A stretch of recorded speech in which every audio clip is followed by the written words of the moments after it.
Jean-Paul Sartre achieved rare fame for a philosopher. Indeed, to many, he was and remains the archetypal or perhaps stereotypical philosopher of the 20th century. His fame rests on existentialism and the existentialist movement, which he fashioned into what some consider the representative philosophy of the 20th century. Born on June 21, 1905 in Paris, Sartre was the only child of Jean-Baptiste Sartre, a naval officer, and Anne-Marie Schweitzer.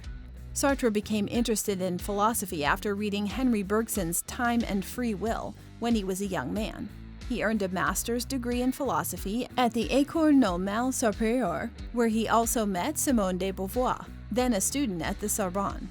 The two became lifelong partners, albeit hardly monogamous.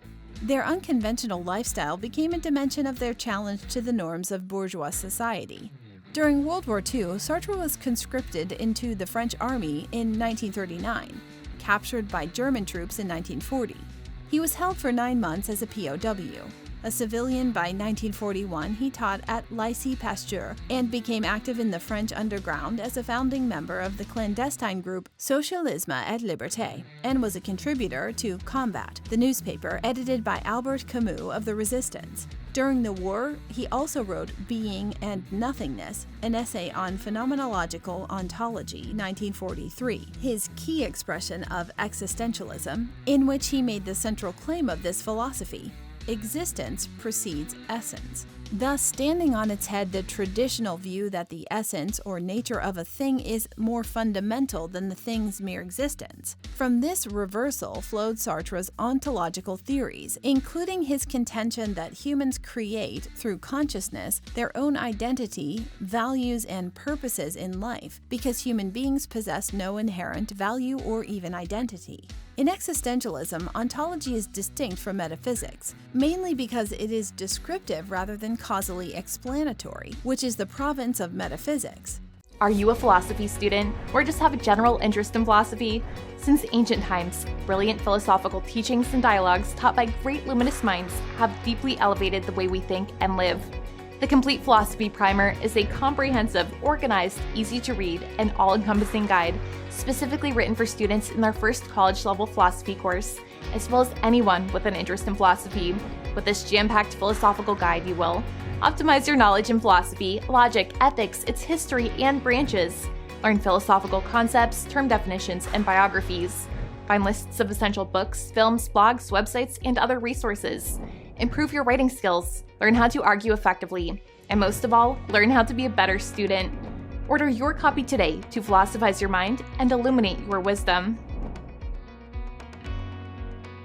Sartre essentially rejected the validity of explanation in a strictly philosophical sense. Nevertheless, in his political philosophy, he dealt extensively in causal explanation. This aspect of his thought merged with his post-war leftist activism, although he found Marxism flawed as a philosophical position, if not as a political and social guide.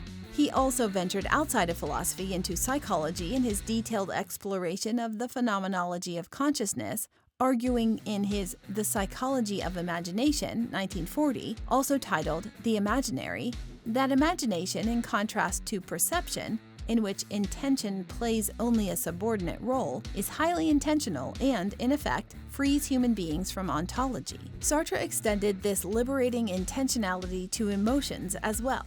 Thus, his psychology circled back from psychology to philosophy in an argument that freedom is ontological.